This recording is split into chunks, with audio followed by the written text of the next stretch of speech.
So I thought that I would hop on. I have a couple of extra minutes this morning.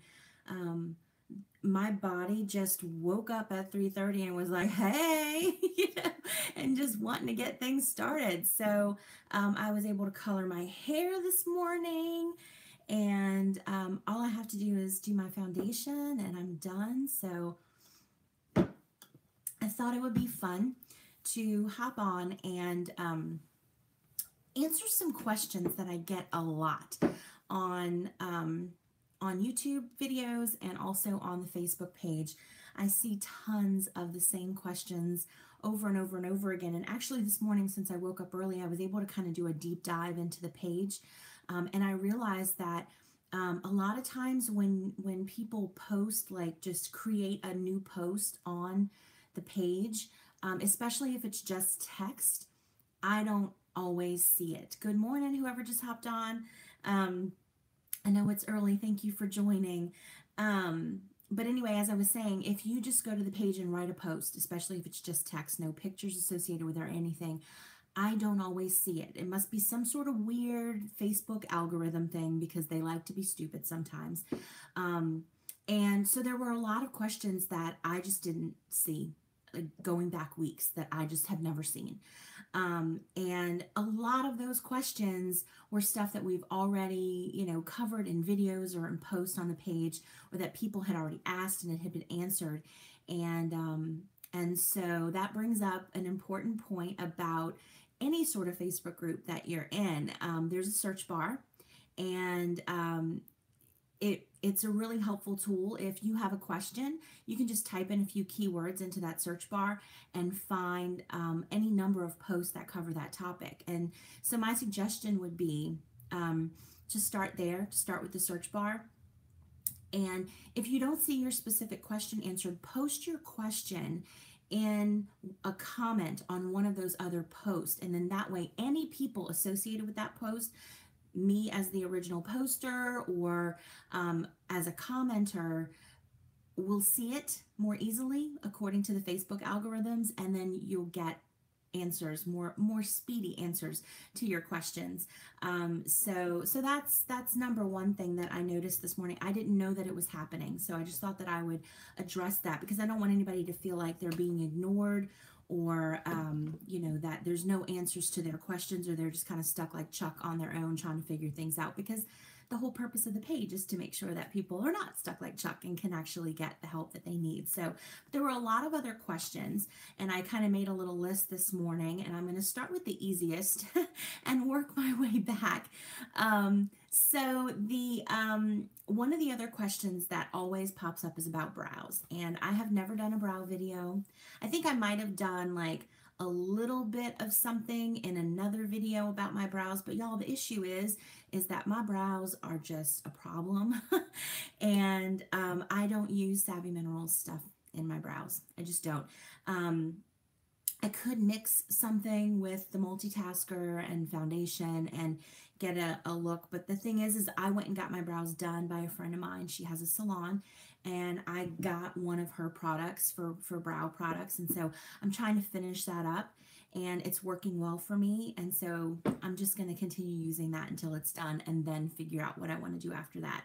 Also, I struggle with my brows on the daily, and the idea of trying to do a tutorial showing people how to do brows badly is just not something that I really want to do. So that's why there's no brow videos, and there probably will not be one. If you're looking for help with brows, I can offer a few suggestions of things to try as far as mixing a shade or something like that. But beyond that, I'm not the brow girl, at least not yet. Hopefully at some point I will get it all situated and I'll be able to be of service, but at this point, no. So you might want to look somewhere else for help with the brows. The other question that comes up a lot is the foundation brush, and people are saying, I only use the foundation brush isn't sold separately. Do I need the whole, I don't need the whole kit. Like, what do I do? And I've done brush videos before, but I'll just show you kind of a few basic ones. I should have pulled these out before, but again, because I'm so professional, I don't. And I need to actually start putting makeup on while we're talking as well, because I do need to go to work at some point today.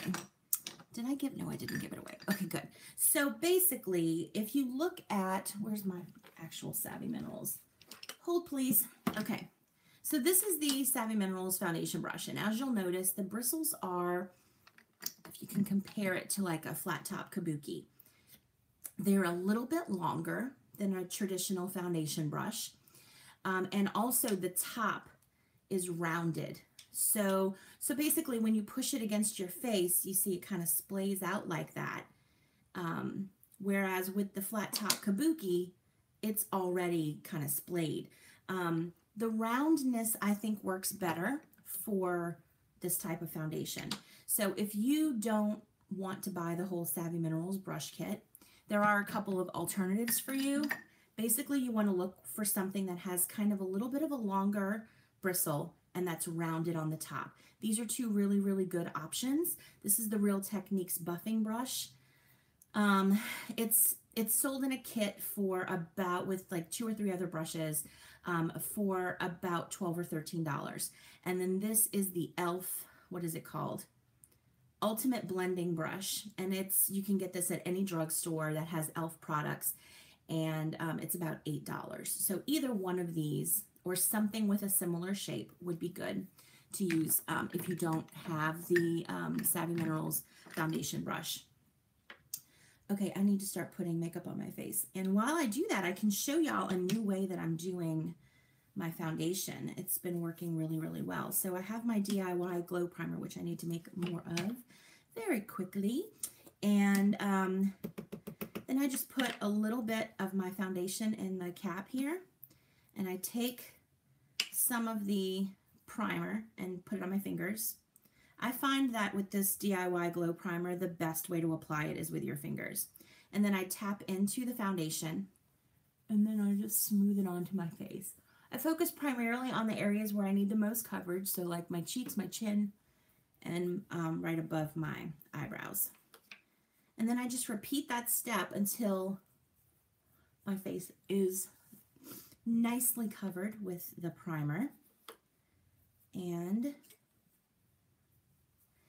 I get a little bit more coverage this way, and I think I use considerably less foundation. Now, I was already using less foundation.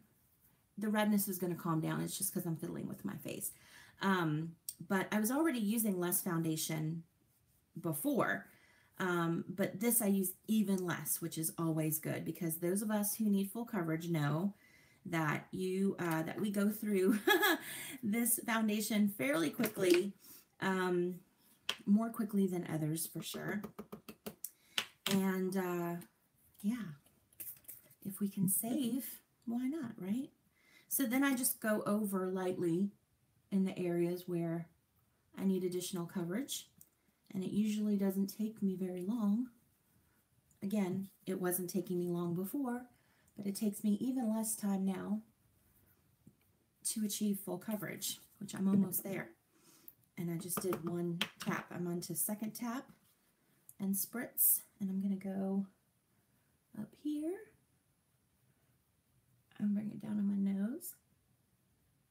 So let's see, another question I can talk about while I'm doing this. Another question that I get is regarding the trace mineral drops that I recommend for the DIY misting spray and the DIY glow primer. Now, a lot of people ask if you can use the Young Living mineral essence instead. While a lot of the ingredients are the same in both products, and obviously it's a Young Living thing, if you already have it, it's easier, I wouldn't recommend it because the mineral essence has royal jelly and honey in it, especially for the misting spray. That would totally change the texture and consistency of the spray and would probably clog up your pump, which you don't want. But also it has a color to it. So especially for the DIY primer, you don't want to add that color. And I think it might also inhibit the blendability and longevity of the primer. So I definitely would not recommend using the mineral essence in place of the trace minerals for either the DIY misting spray or the glow primer. What am I doing? Bronzer. So another thing, let's see, primer for eyelids. I get a lot of questions about that. And, you know, the official Savvy Minerals Young Living recommended technique is to use Best Kept Secret. Melissa Pepping has also shared a lot about using lavender lip balm. If you have hooded eyes, if you have oily lids, neither of those things are going to work for you. You're just going to wind up with a hot mess. And so I think that this is a situation where, like a lot of other things at this point, trying to make Savvy Mineral, it's not a one-size-fits-all thing. You have to know what your eyes need. And if you have hooded lids or oily lids, you would be better served by just using whatever eyeshadow primer you have had success with in the past until, again, Savvy Minerals comes up with something of their own. I've tried a bunch of different natural alternatives, and none of those things work for me. So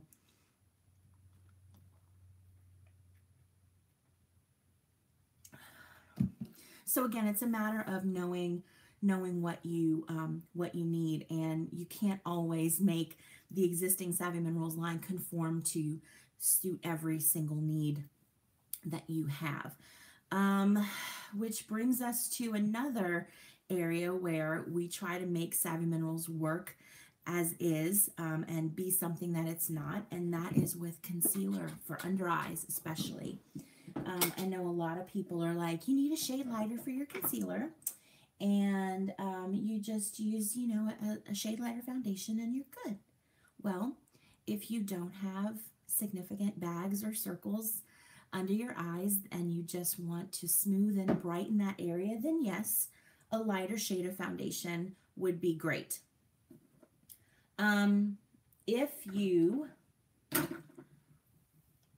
If you have dark circles and need help, coverage there, a shade lighter of foundation isn't going to cut it. You would probably need to use either your same shade of foundation or go even a shade lighter with your foundation for that. If you have very significant bags and circles under your eyes, I don't think that the foundation is going to work. It's not designed for that. That's why every other makeup line has a separate concealer and foundation, because you need more pigment there. You need a little bit more emollients there, but a specific type of emollients, because the skin under your eyes is different than the skin in the rest of your face, especially if you're over 35. So you would be better served if you have significant eye bags. You would be better served and save yourself money and frustration if you just use a concealer that you know works for you until Savvy Minerals catches up. I've seen a lot of people recommending, you know, people go out and buy a darker shade of foundation or a lighter shade of foundation when clearly they need a little bit more help than what this is currently able to provide. So yeah, my recommendation would be, if you don't have significant dark circles, and you just want to brighten there, yeah, a lighter shade of foundation is great. If you have a little bit of discoloration or darkness under your eyes, like I do, mine's already covered. You know, using you know, your same shade of foundation brightened up with the veil like I do, or something like, or you know, just your same shade of foundation, or even Best Kept Secret might work for you. But if you have significant dark circles and heaviness and crepiness under your eyes, a regular concealer that you know works would be a better option. Let's see, what else can I tick somebody off with? I know I'm probably making people mad, because see, this is the thing, all right? Especially for those of us that are distributors and that have downlines, or that are trying to, you know, add to our downline, you know, trying to sell Savvy Minerals to people. You have to understand what you're speaking into. You know, I've seen a lot of people struggling with the primer step for this foundation. The recommended primer step for the foundation is the Art Renewal Serum topped with the Art Light Moisturizer. If you have normal to dry skin, that will work beautifully for you, beautifully. If you have oily skin, it will not.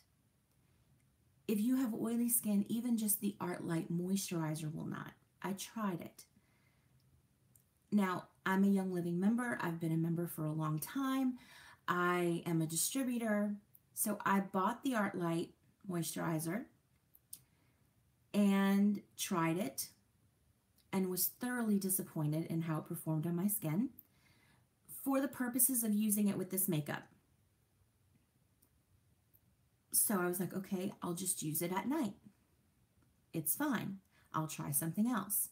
But if I was a new person, new to Young Living, new to Savvy Minerals, new to natural makeup, and I went and somebody on a page recommended that I use the Art Light Moisturizer on my oily skin to turn this makeup, to help this makeup stick or turn it into a liquid consistency for me to use, and it didn't work for me.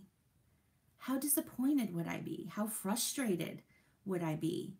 How gypped would I feel that I spent $50 on a tube of moisturizer that I don't even want anymore because I'm just irritated?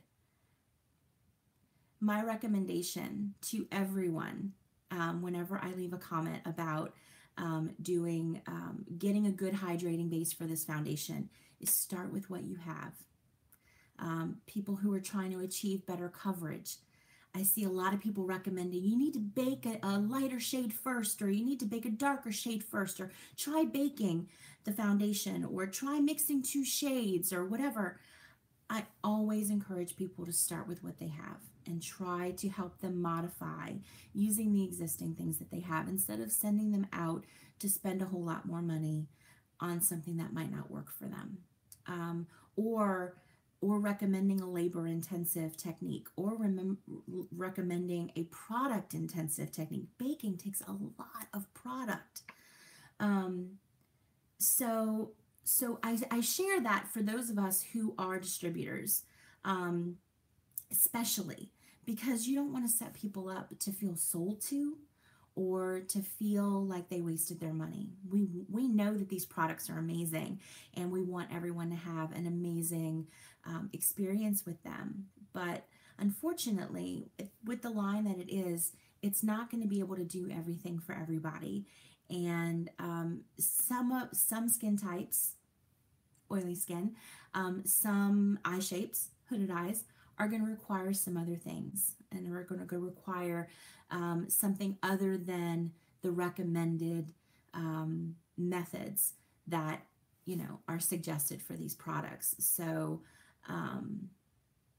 yeah, I hope that made sense. Just know what you're speaking into when you start making recommendations, whether it's a comment on one of the Facebook pages, or you're talking to somebody in person trying to get them to try the Savvy Minerals products. You want to know what type of skin that they have, what their coverage needs are, and whether their eyes are hooded or not. All of these things are going to affect what works for them and what doesn't. So that was a little bit of a rant and a ramble, but I hope that my heart came through and that you understand what I'm trying to say. It's not a one-size-fits-all kind of thing, and there are so many tips and tricks of ways to make this foundation be multi-use and multi-purpose, and it's amazing.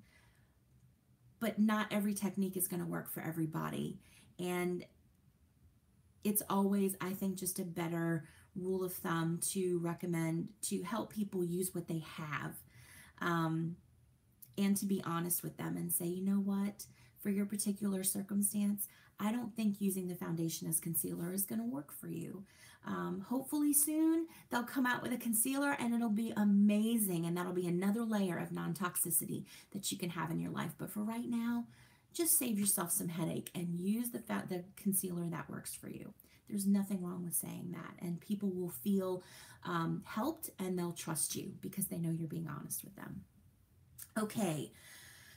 Getting off my soapbox. Let's see. Speaking of foundation, okay, so another thing kind of going along the same vein is that the foundations are so forgiving. I talked about this in my Savvy Minerals Myths video. If you need sheer to light coverage, then you could, and you're a 2, you could do a 1 or a 3 and probably be okay. If you need coverage though, if you need anywhere from medium to full coverage, the shade matters. It's not very forgiving because you're just going to be putting more pigment and more product on your face, and it's going to be more evident. But if you need sheer to light coverage, you can go between shades with or even cool to warm probably, and not have a whole lot of trouble. But if you need coverage, the foundation shade really does matter. What else do I have for y'all?